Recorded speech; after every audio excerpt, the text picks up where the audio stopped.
आप में से कितने लोग बस में ट्रैवल करते हैं, भरी हुई बस में, जिन्होंने अच्छे से ट्रैवल किया है या पहले कभी किया है? ऑलमोस्ट सब ने। तो आप लोग बड़े आराम से रिलेट कर पाएंगे कि मैं क्या बोलने वाला हूँ। मैं कॉलेज से अपने घर आ रहा था एक बस के अंदर, और वो बस पूरी खचाखच भरी हुई थी।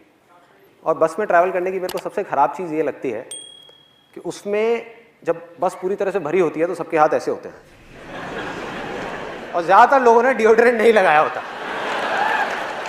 आप लोगों ने शायद ये प्रॉब्लम फेस करी होगी।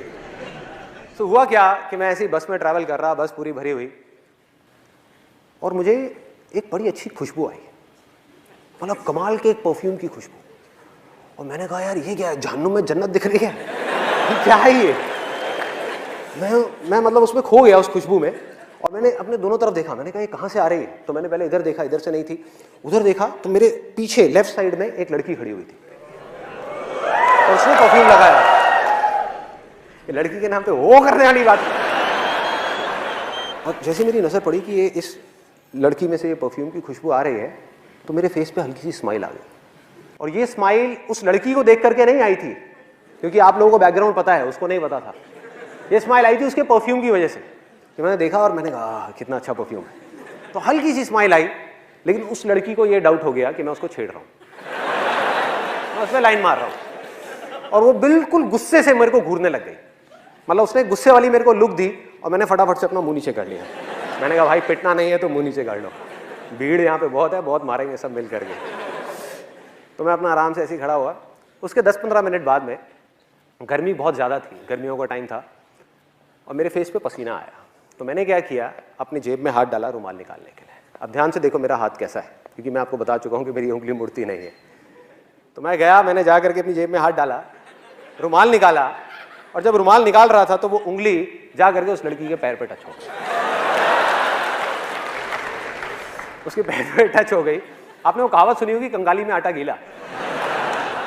बिल्कुल ऐसे ही कुछ मेरे साथ में हुआ कि पहले ही मेरी पिटने वाली हालत थी, और ऊपर से वो उंगली जा करके उसके पैर पे टच हो गई। मैं रुमाल लेकर के चुपचाप अपने फेस पे आया, और मेरी हालत खराब। मैं मन ही मन सोच रहा, मैंने कहा भाई अब क्या करूं? दो ऑप्शन है मेरे पास में। एक तो ये है कि पलट करके इसको फटाफट से सॉरी बोल दूं, लेकिन उसमें एक रिस्क है कि क्या हो अगर उसको पता ही नहीं है कि उंगली मेरी थी इतनी भीड़ में।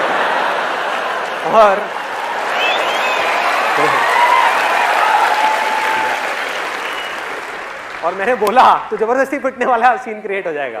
वो कहेगी अच्छा मेरे को उंगली मारी, तूने मारी? तो मैंने कहा भाई, तो मैं दूसरा ऑप्शन मेरे पास में ये था कि मैं चुप रहूं, आराम से देखता रहूं, मुंह नीचे करके ऐसे रिएक्ट करूं जैसे कुछ हुआ ही नहीं है।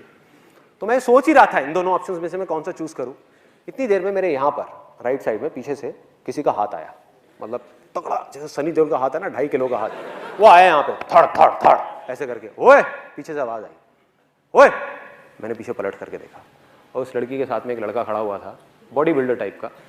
अभी मुझे याद है उसने ब्लड रेड कलर की टाइट फिट टी शर्ट पहनी हुई थी, और उसके जो डोले थे, मतलब कि उसकी बाइसेप्स, वो ऑलमोस्ट उस टी शर्ट को फाड़ने वाली थी। इतना तगड़ा बंदा वहाँ पे पीछे खड़ा हुआ था। उसकी हाइट होगी करीबन 6-6.25 फीट। तो मैंने उसको पलट करके देखा, और पलटते ही अब मेरे को समझ ही नहीं आया मैं क्या बोलूँ। अब बहुत देर हो चुकी थी, अब सॉरी बोलने वाली स्टेज जा चुकी थी। मैंने कहा हाँ जी। बस मेरा ये बोलने की देर थी, लड़की का गुस्सा और बढ़ गया। कहती हाँ जी, मैं तुझे बताऊं हाँ जी। एक तो मुझे पहले देख करके हंसता है, उसके बाद में टच करता है, और फिर पलट करके कहता है हाँ जी। तो उल्टा पड़ गया मेरे ऊपर, मतलब जैसे ही मैंने उसको बोला। फिर मैंने उसको समझाया, मैंने कहा जी I am very very sorry. अब मैं आपको किस तरीके से समझाऊं, आप देखो ये जो मेरी 2 उंगलियां हैं, आप देखो इन दोनों की शेप्स में आपको साफ फर्क पता लग जाएगा। मेरी जो उंगली है मुड़ती नहीं है, मैंने जानबूझ करके नहीं किया, गलती से हो गया है। तो उसके बाद में उस लड़के ने बड़ा कमाल का डायलॉग बोला, जो उसके साथ में था, मुझे नहीं पता वो उसका क्या था, बट उसने बड़ा सही डायलॉग बोला। कहता ओ हीरो। मैं कहा हाँ जी। और क्या बोलूं? मैं कहा हाँ जी। कहता है मेरा हाथ दिख रहा है, ये भी अगर एक बार पढ़ना शुरू हो जाए ना तो रुकता नहीं है, जैसे तेरी उंगली मुड़ती नहीं है। तो मैंने कहा भाई आज तो तू गया, आज तो पिटाई होनी पक्की है। फिर उसके बाद में मैंने जितनी मैं कोशिश करता चला जा रहा था उतनी ही गड़बड़ होती चली आ रही थी। और ऐसे में गड़बड़ क्या होती है कि यहाँ तक तो ठीक था, मतलब ये जो लड़का था और ये लड़की थी, इसको तो मैं फिर भी किसी तरह से हैंडल कर लेता। लेकिन ऐसे में क्या होता है, जितनी भी भीड़ होती है वो सब लड़की की तरफ हो जाती है। उनको ये लगता है कि सारे लड़के ही बुरे हैं, और कोई समझने को तैयार नहीं, मतलब किसी को पता ही नहीं कि हुआ क्या है। और वहां पर पीछे एक मूंछों वाले अंकल खड़े थे, वो बोलते कहते ओए शर्म नहीं आती तेरे को, तू लड़की को छेड़ता है, भरी बस में लड़की को छेड़ रहा है। मैं पलटा, मैंने उनके हाथ जोड़े, मैं कहा अंकल जी आज तक मैंने अपनी गर्लफ्रेंड को नहीं छेड़ा, मैं इनकी गर्लफ्रेंड को क्या छेड़ा। मतलब मैं समझाने की कोशिश कर रहा हूं, मैंने कहा एक बार देखो तो सही, देखो तो सही। कहते गंदे गंदे इशारे करता है, चल साइड हो चल। मतलब कोई भी अपनी वाइफ की फ्रस्ट्रेशन, अपनी जॉब की फ्रस्ट्रेशन आकर के मेरे पे निकाल रहे हैं, आकर के ले ले धक्के धक्के देते देते। तो कब मुझे धक्के पड़े और कब मैं बस के आगे तक पहुंचा, कब कंडक्टर ने बस रोकी और मैं बस से उतरा, मुझे पता ही नहीं लगा। सब कुछ अपने आप हो गया। धक्के खाते खाते खाते खाते बीच रास्ते में मुझे बस से निकाल दिया। इनफैक्ट मेरा जो कॉलेज का बैग था वो भी बस में रह गया। और मैं उतरा, और उतर करके अगर वो पहले वाला संदीप होता, वो स्कूल टाइम वाला, तो वो क्या करता, वो रोता। वो जा करके उस भगवान को बोलता, हे भगवान तूने मेरे साथ में क्या किया, मेरी तो कोई गलती भी नहीं थी, ऐसे पिट गया, ऐसे मेरे कपड़े फट गए, ऐसे ये सब हो गया। यही करता। और दूसरी चीज क्या करता, इस एक्सपीरियंस को, ये जो हुआ मेरे साथ में, इसको एक भयानक सपना समझ करके भूलने की कोशिश करता। ये भूल जाओ। मजे की बात पता है क्या है, आप जितना भी किसी चीज को भूलने की कोशिश करते हो वो चीज उतनी ही याद आती है। हुआ आप लोगों के साथ ऐसा? जितनी कोशिश करता वो अंदर ही अंदर मेरे रह जाता, मतलब बाहर नहीं आ पाता कभी भी। लेकिन ये था पहले वाला संदीप, मतलब कि वो स्कूल वाला संदीप जो अपने कॉलेज के फ्रेंड से नहीं मिला था, लेकिन वो मर चुका था। अब था ये कॉलेज वाला संदीप। मैंने क्या किया, वहाँ से उतरा, मैंने कहा यार बैग तो अंदर रह गया है, लेकिन दोबारा पिटने की मेरी हिम्मत नहीं थी। तो मैंने कहा दोबारा जाना तो बस के अंदर ठीक नहीं है। तो साइड में आया, वहाँ पर आ करके एक पानी की रेडी वाला खड़ा हुआ था। गर्मियों के अंदर वहाँ पे पानी की रेडी वाले खड़े होते हैं। उससे बढ़िया सा नींबू पानी बनवाया। नींबू पानी बनवा करके रोड के साइड में बैठा और हंसने लगा, अपने ऊपर ही हंसने लगा। मतलब अकेले में खुद का मजाक उड़ा रहा था और बार बार सोच रहा। मैंने कहा यार मैंने सॉरी क्यों नहीं बोला। और अपने घर गया, वहाँ जा करके अपनी सिस्टर को एक किस्सा सुनाया। मैं कहा देख भाई मेरे साथ में ऐसी ऐसी चीज़ें हुई है। सिस्टर भी बहुत हंसी, कहती भैया तू तो बिल्कुल ही बेवकूफ़ है, बिल्कुल ही पागल है, ये क्या ज़रूरत थी ये सब करने की। मैंने कहा मैंने किया थोड़े, वैसे ही हो गया, मैं क्या करूँ। उसके बाद मैं अपने उन स्कूल फ्रेंड्स के पास में गया, वही जो मेरा बहुत मजाक उड़ाते थे, उनके पास में गया, उनको भी जा करके अपना पूरा किस्सा सुना दिया। और वो भी बहुत हंसे, कहते हमने सही नाम रखा था तेरा, उंगली देख उंगली करी दी ना तूने। कहते तू बाहर नहीं आया, पंगे ले ही लिए ना। मैंने कहा हाँ यार क्या करूँ, मैं ऐसा ही हूँ।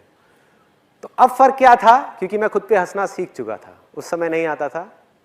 तो अब वो लोग जैसे ही मेरा मजाक उड़ाते, पहले वो मुझे एक बोलते मैं उनको दो बोलता, अब वो मुझे एक बोलते मैं खुद के बारे में एक चीज और ऐड कर देता। वो कहते हैं हाँ भाई उंगली। मैंने कहा हाँ यार तुम सही कह रहे हो, सही नाम रखा है तुमने मेरा, मैं हूं ही बेवकूफ, मैं हूं ही पागल। तो ये करते करते हुआ क्या, मजे की बात मेरे को अभी भी याद है, उनमें से एक लड़का जो मेरा सबसे ज्यादा मजाक उड़ाता था स्कूल टाइम में, उसने बोला, जब ऐसे ही कुछ देर तक ये चलता रहा, तो उसने बोला, कहता भाई संदीप तू बिल्कुल बदल गया है, तू तो बिल्कुल ही बदल गया है। और उसकी जो टोन थी ना बोलने की, वो खुशी वाली टोन नहीं थी।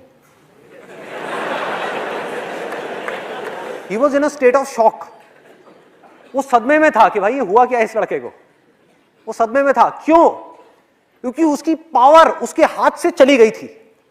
सोचो किसी के हाथ में बहुत ज्यादा पावर हो और वो एकदम से चली जाए रातों रात, तो क्या होगा, वो कैसे रिएक्ट करेगा, वो शॉक में आ जाएगा ना, कहेगा भाई ये क्या हुआ है, ये हो क्या रहा है। क्योंकि उसकी पावर थी क्या, उसकी पावर थी मेरा गुस्सा। मुझे गुस्सा आता था और वो मुझे गुस्सा दिलाता था। मैं चिढ़ता था, वो मुझे चिढ़ाता था। मैंने चिढ़ना बंद कर दिया, अब वो किसको चिढ़ाएगा। सोचो, उसकी पावर गायब, उसके जोक्स फेल, पूरी तरह से फेल। मतलब वो कुछ भी कोशिश करता हो फेल, किसी को हंसी नहीं आती। उसके बाद में जो मैं अपने बारे में बोलता हूं उसमें ज्यादा हंसी आती। तो ये मेरा लाइफ का छोटा सा मैंने आपको एक्सपीरियंस बताया कि किस तरह से अगर हम अपने अंदर एक इतना छोटा सा चेंज लेकर के आ जाए तो किस तरह से हमारी लाइफ एक बिल्कुल ही अलग डायरेक्शन पे निकल जाती है। सोचो मेरे अंदर का गुस्सा मर गया, फ्रस्ट्रेशन गायब हो गई, दुख गायब हो गया, क्योंकि अब मुझे हंसने के लिए किसी और की जरूरत नहीं थी, टीवी देखने की जरूरत नहीं थी, खुद के ऊपर अकेले में बैठ करके हंस सकता था। कितना कुछ मिल गया छोटी सी चीज के थ्रू। और आपने भी शायद ये चीज नोट करी होगी कि जब मैं स्टेज पर होता हूं या वैसे भी रियल लाइफ में भी, कि किसी भी तरह का कोई भी जोक क्रैक करने में, चाहे कितने भी लोग बैठे हो, चाहे 10 लोग बैठे हो, चाहे 10,000 लोग बैठे हो, मुझे 1% भी दिक्कत नहीं होती। हुआ क्या है कि आज मुझे अच्छे तरीके से समझ आ चुका है कि मैं चाहे कैसा भी जोक क्रैक करूं यहां पर, कैसा भी, अच्छा हो या बुरा हो, एक चीज गारंटीड है, आप लोगों ने हंसना ही हंसना है।